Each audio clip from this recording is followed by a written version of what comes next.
একটি দুইটি করে মনে করেন ব্রেকার ইউজ করা হয়েছে। এবং এখানে সব ব্রেকারকে কন্ট্রোল করার জন্য এই দেখুন এখানে এসিবি ব্যবহার করা হয়েছে, এয়ার সার্কিট ব্রেকার। এখানে হচ্ছে একটি এবং দুইটি, তিনটি, চারটি, মোট 4টি এসিবি এখানে ইউজ করা হয়েছে। এই 4টি এসিবি দিয়েই মূলত এই পুরো বিল্ডিংটা নিয়ন্ত্রণ করা হচ্ছে। একটা এসিবির এম্পিয়ার রেটিং দেখুন 2500 এম্পিয়ার, মানে 2500, 5000, এখানে হচ্ছে আরও 5000। সর্বমোট এখানে হচ্ছে 10,000 এম্পিয়ার পাওয়ার কনজিউম করা হচ্ছে প্রতিনিয়ত।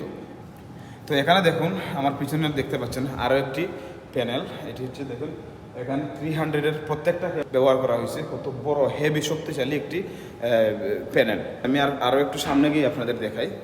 এই দেখুন এখানে আরও 3টি এসিবি ব্যবহার করা হয়েছে, এয়ার সার্কিট ব্রেকার।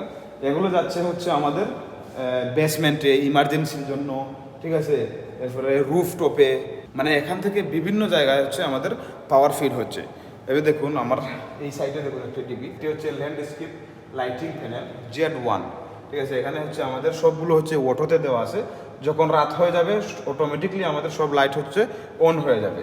এই দেখুন এখানে আরও একটি কন্ট্রোল প্যানেল দেওয়া আছে, এগুলো হচ্ছে অটোর মধ্যে রাখা আছে। যখন আমাদের রাত হবে তখন আমাদের অটোমেটিক এই বাহিরের যে লাইটগুলো আছে না, ল্যান্ডের লাইটগুলো, গার্ডেনের লাইটগুলো, ওগুলো হচ্ছে অটোমেটিকলি জ্বলে যাবে, ঠিক আছে। এবং এদিকে দেখুন আমার পিছনে আরও 4-5টি প্যানেল দেখতে পাচ্ছেন। এগুলো হচ্ছে আমাদের মিটার প্যানেল। প্রত্যেকটা ফ্লোরের জন্য এখানে আলাদা আলাদা মিটার ব্যবহার করা হয়েছে। এই দেখুন এটি হচ্ছে লেভেল 6, এটি হচ্ছে মিটার। লেভেল 6-এর মধ্যে কতটুক পাওয়ার কনজিউম হচ্ছে, মানে সম্পূর্ণ রিডিং হচ্ছে এই মিটারে আমরা দেখতে পারবো। বাই দ্য ওয়ে এই মিটারগুলো কিন্তু সম্পূর্ণ অনলাইন দেওয়ার থেকে এখানে কেউ আসতে হয় না মিটার রিডিং চেক করার জন্য। ওরা ওখানে বসেই অনলাইনের মাধ্যমে দেখে নেয় এই মিটার রিডিংটা কত চলতেছে, ঠিক আছে। এবং এখানে দেখুন আরও 2টি, 3টি, 4টি, মানে প্রত্যেকটা ফ্লোরের জন্য এখানে আমাদের এক একটা করে মিটার ইউজ করা হয়েছে।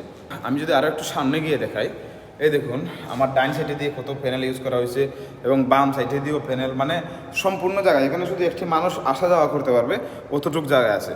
এবং মাথার উপর দিয়ে দেখুন কত বড় বড় কেবলগুলো ব্যবহার করা হয়েছে। শুধু মাথার উপর দিয়ে যে কেবল যাচ্ছে এমনটা নয়, এই দেখুন পায়ের নিচে দিয়েও কেবল যাচ্ছে, কত শত কেবল যাচ্ছে এখানে, মানে হিসাব নাই।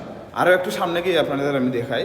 এই দেখুন এখানে আমার পিছনে দেখুন কত বড় একটি ক্যাপাসিটার ব্যাংক, 280 কিলো ভোল্টের।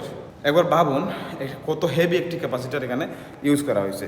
সো আশা করি বুঝতে পারছেন একটা এলবি রুমের ভিতরে কী থাকে, একটা এলবি রুম দেখতে কেমন, বা একটা এলবি রুমের ভিতরের দৃশ্য আমি আপনাদের দেখানোর চেষ্টা করলাম।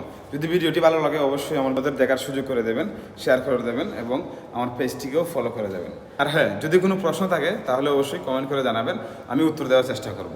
ধন্যবাদ।